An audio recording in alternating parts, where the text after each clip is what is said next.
Diasco Foot, le miroir du football de la diaspora congolaise.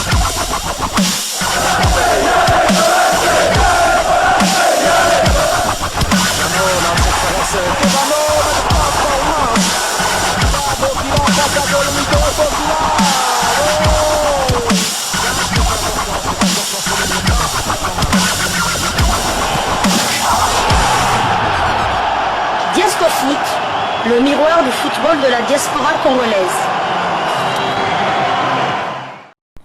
Vous êtes sur Diasco Foot, le miroir du football de la diaspora congolaise.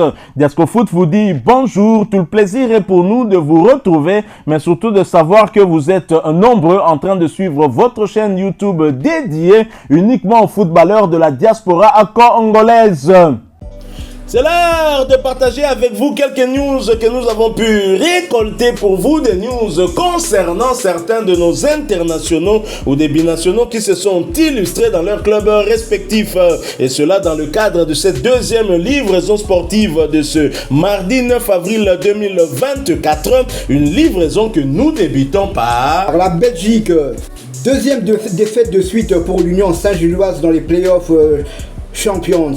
Après avoir été battus le week-end dernier 1-0 à Genk de Joris Kayembe, ils ont été cette fois-ci surpris à domicile par le Cercle de Bruges 2-3 avec le 25e but du meilleur buteur de la Pro League, l'international togolais Kevin Denke.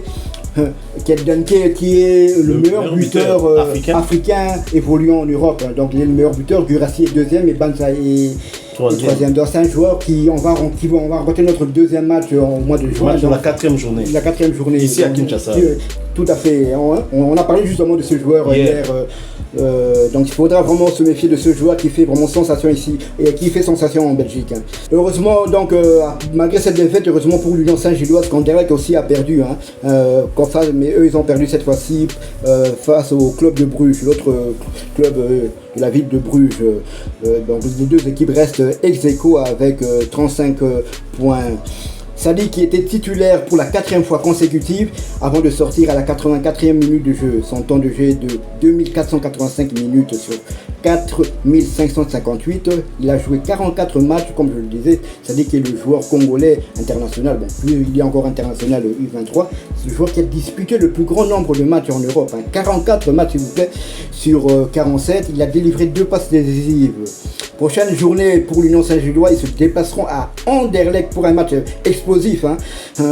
Pour le match de la première place, quand on sait qu'ils ont le même nombre de points le dimanche 14 avril. Il faut savoir qu'Anderlecht aussi c'est le club formateur de Noah Sadiki et on espère vraiment pour le Bango Nalingala que Papa Noah Sadiki a répondre à la provocation et à la supporter d'Anderlecht. Vous savez qu'on avait parlé de lui la semaine passée parce qu'il était sorti de ses bancs dans un live sur Instagram. Ils en étaient pris aux supporters d'Anderlecht qui se moquaient de lui parce que le club de son fils avait perdu le match. Et on espère que cette fois-ci, pour le match contre Anderlecht, que tout se passera bien et que Papa retique à la calme parce que en sortant chaque fois de ses gants, il met quand même la carrière de son fils en danger quand même déjà en Belgique. Il sera déjà très mal vu et les gens vont...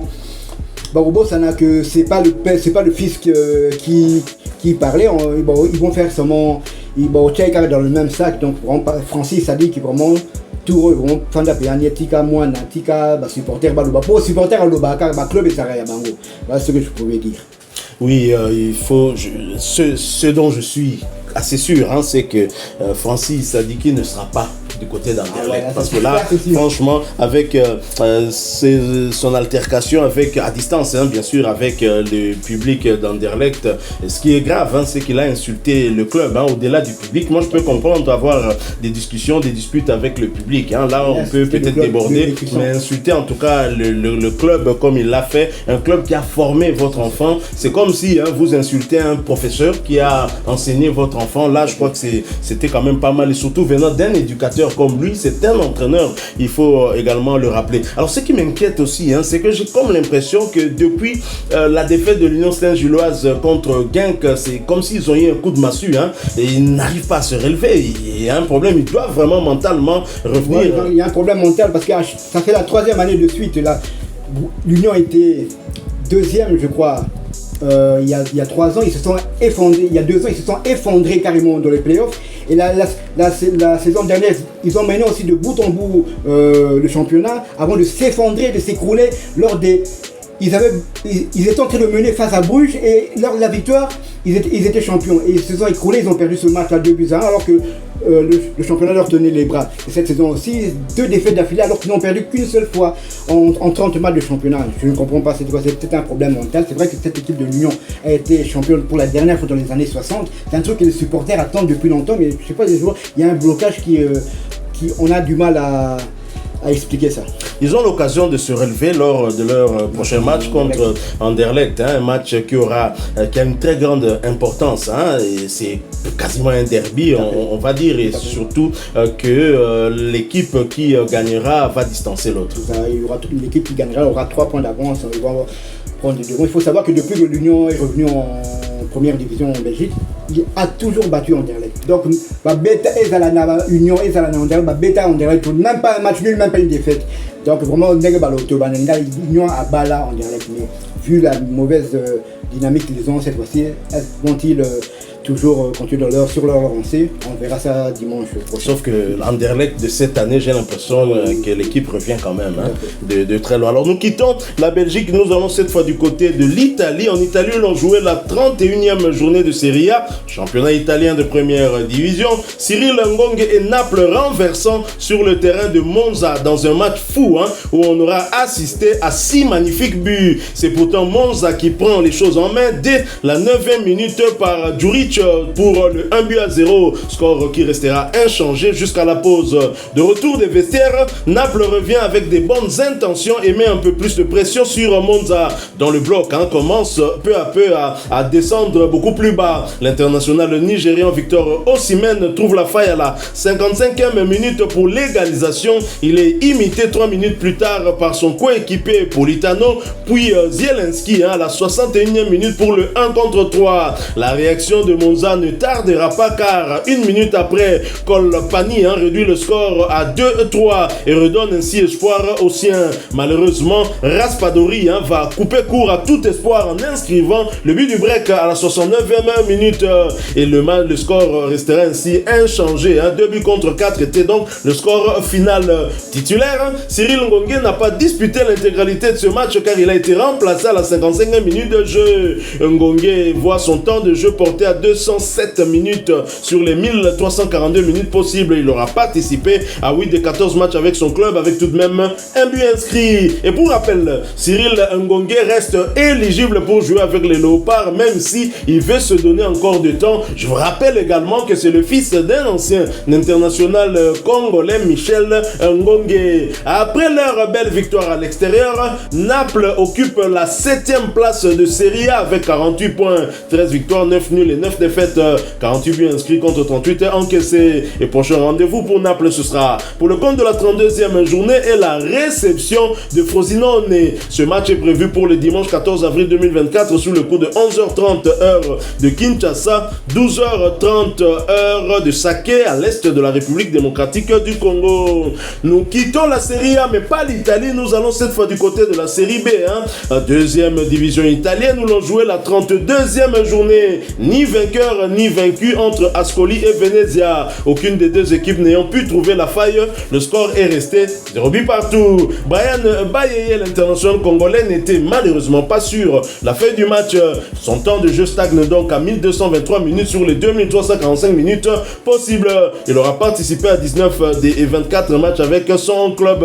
Et après ce partage des points, Ascoli occupe la 18e place de Série B avec 32 points. 7 victoires, 11 nuls et 14 défaites. 33 buts inscrits contre 38 encaissés. Prochain rendez-vous pour Ascoli, ce sera pour le compte de la 33e journée et le déplacement sur le terrain de Cittadella le samedi 13 avril 2024 sous le coup de 13h heure de Kinshasa, 14h heure de Goma à l'est de la République démocratique du Congo. Donc les deux arrières droits qui étaient présents à la CAN sont en train de passer des moments très difficiles. On voit Kaloulou avec Lorient qui ne joue pas, qui est resté 2 fois sur le banc, et Bailly qui n'était même pas sur la feuille de match cette fois-ci, alors qu'il n'est même pas blessé. Donc alors que la semaine passée il était rentré en deuxième mi-temps, donc c'est vraiment difficile. Je crois que c'est pour ça que Sébastien Desabre est en train de parcourir l'Europe. On a parlé de Juan Bissaka, on parle aussi d'un jeune qui joue du côté de OH Louvain Chintienne, qui joue, c'est vrai qu'il a été formé comme défenseur central, mais il évolue aussi comme arrière droit. D'après ce qu'on entend, il a déjà donné son accord pour jouer avec la République démocratique du Congo. Donc c'est peut-être pour ça que Sébastien Desabre accélère un peu, essaie un peu de trouver d'autres solutions, parce que 2 joueurs, le titulaire et son second, depuis la CAN en tout cas, n'ont pas beaucoup de temps de jeu. C'est dommage, alors qu'il y a un grand match qui nous attend face aux favoris. Tout à fait. Nous quittons l'Italie et nous nous rendons cette fois-ci du côté de la Serbie. Victoire du Partizan de Belgrade, 2-0 face à Novi Pazar pour le compte de la 29e journée de la Jelen Superliga. Ado Kaloulou était sur le banc avant de faire son entrée à la 66e minute de jeu. Son temps de jeu est de 1940 minutes sur 3368, 32 matchs joués sur 35 pour 3 buts marqués et 4 passes décisives, toutes compétitions confondues. Le Partizan est actuellement 2e de la Jelen Superliga avec 70 points, soit 4 de moins que son éternel rival de l'Étoile Rouge de Belgrade. Pour la prochaine journée, ils recevront Voždovac le mercredi 10 avril à 14h pour le compte des quarts de finale de la Coupe de Serbie.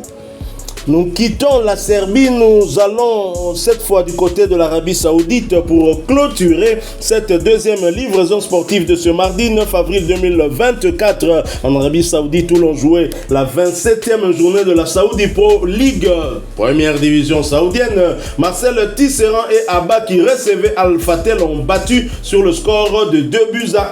Titulaire, l'ancien capitaine des Léopards n'a pas disputé l'intégralité de ce match comme à son habitude. Il a été remplacé à la 43e minute de jeu, sorti sur blessure. On espère que c'est rien de grave pour cet ancien capitaine de Léopard de la RDC. À noter qu'il s'agissait de sa 8e titularisation consécutive, voyant ainsi son temps de jeu stagner à 723 minutes sur les 778 minutes possibles. Tisserand aura participé à tous les 8 matchs avec son club.